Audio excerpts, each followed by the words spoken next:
नमस्कार, राष्ट्र देख रहे हैं आप, आपके साथ मैं हूं आयुष सूर्यवंशी।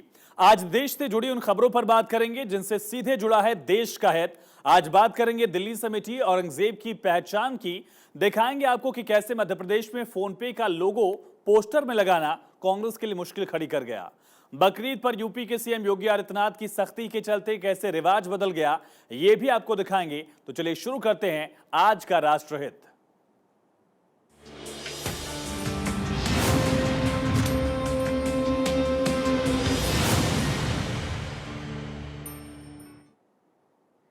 दिल्ली में अब औरंगजेब की सरकारी निशानियां खत्म हो चुकी हैं। एनडीएमसी ने औरंगजेब लेन का नाम बदलकर डॉक्टर अब्दुल कलाम लेन कर दिया है और उसकी मांग लंबे वक्त से की जा रही थी। ये रिपोर्ट देखिए।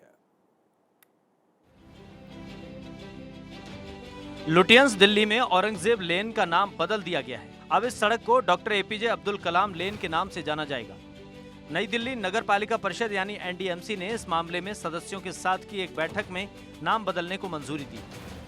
औरंगजेब लेन का नाम कल परिषद की बैठक में आया था और एनडीएमसी का एक्ट 1994 की सेक्शन 231 में एनडीएमसी को अधिकार है। और हमने, क्योंकि औरंगजेब रोड पहले ही चेंज हो चुका था, देश के राष्ट्रपति जिनको मिसाइल मैन बोलते हैं, डॉक्टर अब्दुल कलाम के नाम पर इस लेन का नाम दोबारा से नामकरण किया गया है। इससे पहले 2015 में एनडीएमसी ने औरंगजेब रोड का नाम बदलकर doctor APJ Abdul Kalam road कर दिया था। अब लेन का नाम भी बदल दिया गया है। औरंगजेब लेन मध्य दिल्ली में अब्दुल कलाम रोड को पृथ्वीराज रोड से जोड़ती है। असल में एनडीएमसी क्षेत्र में औरंगजेब लेन का नाम बदलकर डॉक्टर एपीजे अब्दुल कलाम करने पर विचार करने के लिए परिषद के सामने एक प्रस्ताव रखा गया था। इस प्रस्ताव को मंजूरी अब मिल गई है। इस मामले में एनडीएमसी के उपाध्यक्ष सतीश उपाध्याय का कहना है कि लोगों की भावनाओं का सम्मान करने और देश के महान पुरुषों और महिलाओं को पहचान देने की जरूरत है। औरंगजेब भारत के लिए कम से कम जिन्होंने 1000 मंदिरों को ध्वस्त किया, सोमनाथ को ध्वस्त किया, उस पर आक्रमण किया, बाबा विश्वनाथ पर आक्रमण किया, त्र्यंबकेश्वर मंदिर पर आक्रमण किया, और इतना ही नहीं, जम्मू कश्मीर में एक मन जो लोग पहनते हैं जनेऊ, उन जनेऊ को जलाया गया। यानी भारतीय संस्कृति, भारतीय आध्यात्म, भारतीय आस्था, भारतीय धर्म को पूरा जिसने नष्ट करने का काम किया, उसके नाम पर कोई रोड क्यों रहना चाहिए। और मुझे गर्व है कि मैं इस का साक्षी रहा हूं कि मेरे समय में ये नाम चेंज हुआ है। औरंगजेब एक क्रूर मुगल शासक था जिसने लंबे वक्त तक भारत पर शासन किया। औरंगजेब की छवि एक कट्टर शासक की थी। उसने हिंदुस्तान के तख्त पर बैठने के लिए अपने पिता को जेल में डलवा दिया, अपने सगे भाई का कत्ल करवा दिया। कहा जाता है कि उसने अपने पिता शाहजहां को उनके जीवन के आखिरी 7.5 साल तक आगरा के किले में कैदी बनाकर रखा। औरंगजेब को हिंदुओं के कई प्रमुख मंदिरों के विध्वंस की वजह से भी जाना जाता है। कई संगठन औरंगजेब के नाम पर बने इस मार्ग को बदलने की मांग लंबे वक्त से करते आ रही थी। एपीजे अब्दुल कलाम इस हिंदुस्तान की को नई तस्वीर देने वाले एक ऐसे नेता भी बने और महान साइंटिस्ट रहे जिन्होंने बहुत बड़ी खोज हिंदुस्तान को दी। तो उनके नाम पे अगर कोई लेन बनता है तो इसको 140 करोड़ लोग बहुत ही हर्षोल्लास के साथ एक्सेप्ट करेंगे और ये खुशी की बात है। औरंगजेब और टीपू सुल्तान को लेकर सियासत भी हो रही है। कथित महिमा मंडन को लेकर हाल ही में महाराष्ट्र में सांप्रदायिक तनाव की भी घटनाएं सामने आई थी। ऐसे में औरंगजेब का नाम हटाना एक बार फिर सियासत का मुद्दा बन सकता है। दिल्ली के सबसे व्यस्ततम और वीआईपी सड़कों में से एक मैं इस वक्त खड़ा हूं एपीजे अब्दुल कलाम रोड पर, और आप देख सकते हैं मेरे सामने ये व्हाइट पट्टी है। इस व्हाइट पट्टी के आगे जो कल तक औरंगजेब लेन कहा करता था, उसको अब एनडीएमसी की बोर्ड मीटिंग में एक प्रस्ताव लाकर पारित करके अब इसका नया नाम एपीजे अब्दुल कलाम लेन रख दिया गया है। वो अब्दुल कलाम जो भारत के पूर्व राष्ट्रपति हैं और देश उनको मिसाइल मैन के रूप से जानती है। अगर बात करें इस सड़क की, तो ये सड़क सामने होते हुए तुगलक रोड को जोड़ती है, जो कि एक एलीट सड़कों में से एक है, जहां भारत सरकार के कई मंत्री का निवास है और साथ ही और कई डिप्लोमेटिक मिशंस भी साथ हैं। लेकिन एनडीएमसी की बड़ी मूव इसको माना जा रहा है, जहां उन्होंने एपीजे अब्दुल कलाम लेन का भी निर्माण कर दिया है, या कहें उसका नाम बदल दिया है, जहां औरंगजेब को लेकर लगातार देश के कई हिस्सों में सियासत देखने को मिल रही है। अब उसको एक कदम आगे बढ़ाते हुए क्या औरंगजेब लेन का नाम बदलने के बाद दिल्ली में भी सियासत देखने को मिलेगी? कैमरामैन संदीप के साथ मैं आनंद कुमार सिंह, भारत 24 दिल्ली। वहीं बिहार के वैशाली में एक प्राथमिक स्वास्थ्य केंद्र में गार्ड के भरोसे इलाज चल रहा है। यहां मरीजों के इलाज के लिए डॉक्टर्स हैं ही नहीं। ये रिपोर्ट देखिए।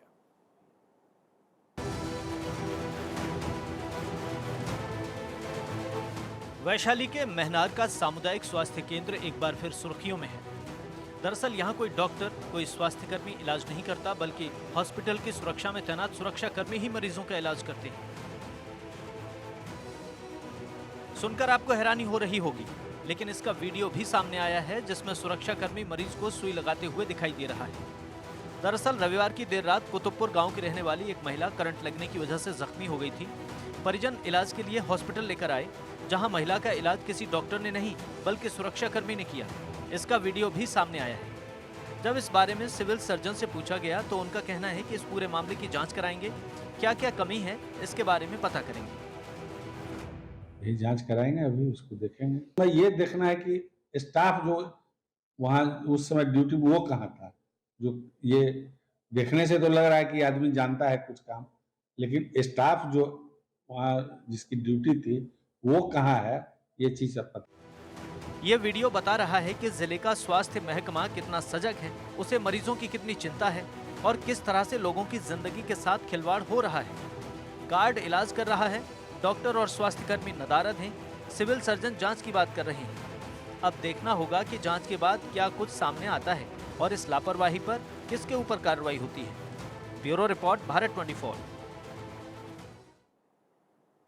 वहीं पूरे देश में बकरीद मनाई जा रही है, लेकिन इस बार यूपी में सीएम योगी ने पहले ही बकरीद को लेकर गाइडलाइंस जारी की थी और आदेश थे कि नियमों का सख्ती से पालन हो। इसका असर हुआ कि यूपी में इस बार भी सड़क पर नमाज नहीं पढ़ी गई, जबकि दूसरे राज्यों में सड़क पर नमाज की तस्वीरें सामने आई। ये रिपोर्ट देखिए।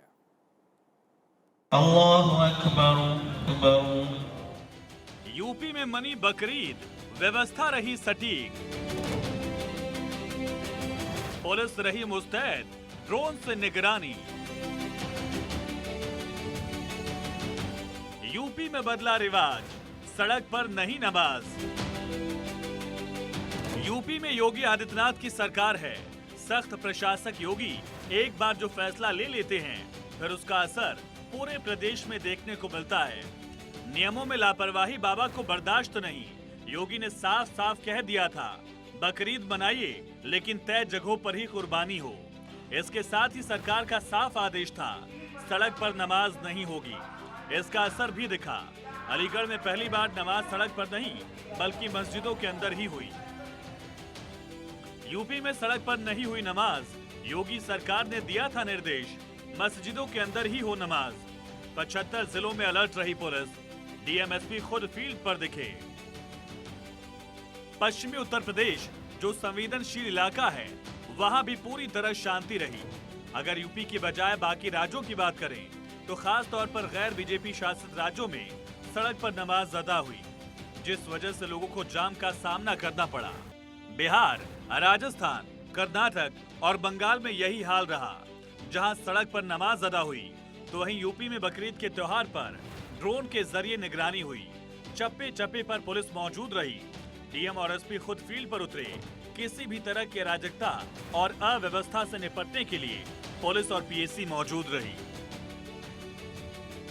Bureau report, Bharat 24। उत्तराखंड के चमोली में गोपीनाथ मंदिर का शीर्ष भाग एक तरफ झुकने से दरअसल भक्तों की चिंताएं बढ़ने लगी हैं। लोगों ने इस बारे में जिला प्रशासन को भी जानकारी दी, जिसके बाद मंदिर में मरम्मत का काम शुरू हो गया है। ये रिपोर्ट देखिए। उत्तराखंड में हैरान करने वाली घटना।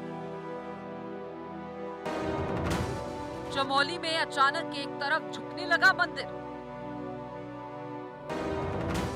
मंदिर के झुकने से भक्तों की बढ़ी चिंता।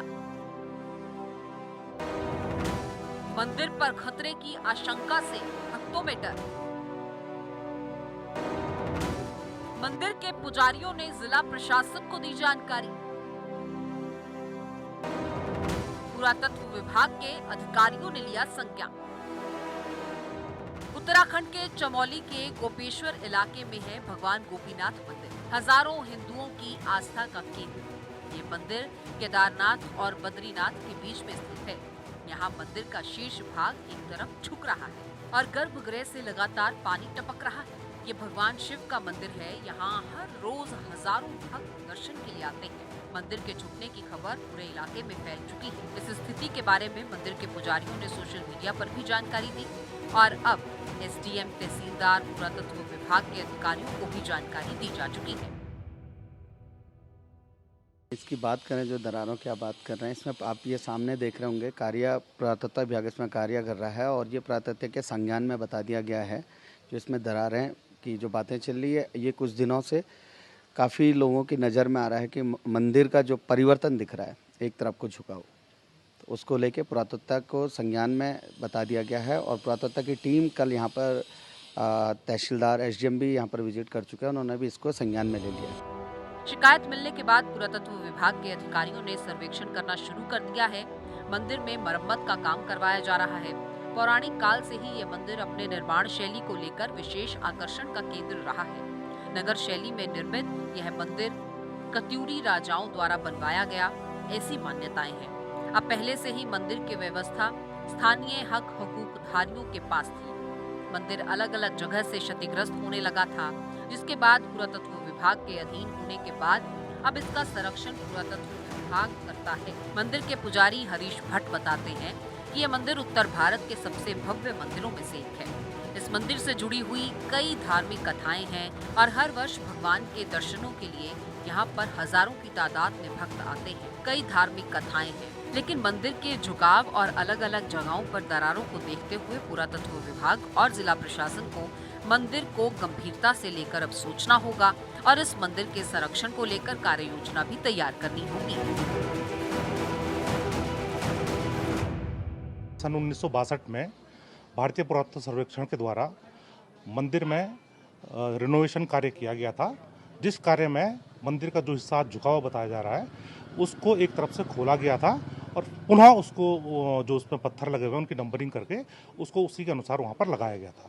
लेकिन समय के साथ साथ और 1999 में जो विनाशकारी भूकंप आया था, उसके दृष्टिगत ये दरार और चौड़ी होती जा रही है, जिसके संबंध में हमने मंदिर के भंडारक होने के नाते और मंदिर व्यवस्थापक की तरफ से हमने भारतीय पुरातत्व सर्वेक्षण को एक लेटर भी दिया हुआ है, जिसमें हमने ये सारी समस्याएं उनको अवगत करवाया हुआ है।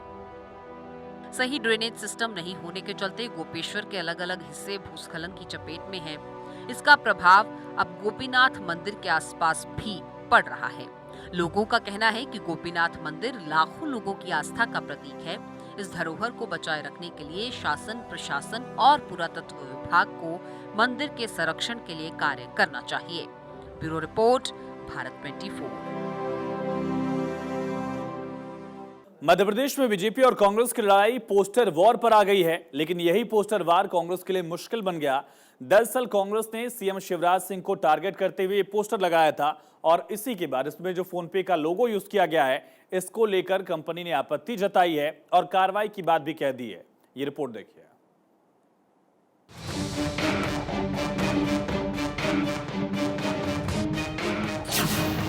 शिवराज के खिलाफ पोस्टर पर बवाल, कांग्रेस से फोन पे नाराज, एमपी कांग्रेस पर कंपनी लेगी एक्शन।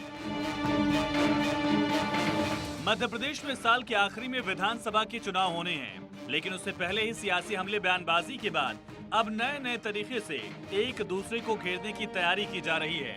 ट्विटर वॉर से मामला कब पोस्टर वॉर पर आ गया, पता ही नहीं चला। फिलहाल एमपी में पोस्टर वॉर सबसे ज्यादा सुर्खियों में है। दोनों पार्टियां विवादित पोस्टर लगाकर निशाना साधने में लगी हुई हैं। वहीं इस पोस्टर वॉर के बीच ऑनलाइन पेमेंट कंपनी फोन पे ने ऐतराज जताया है।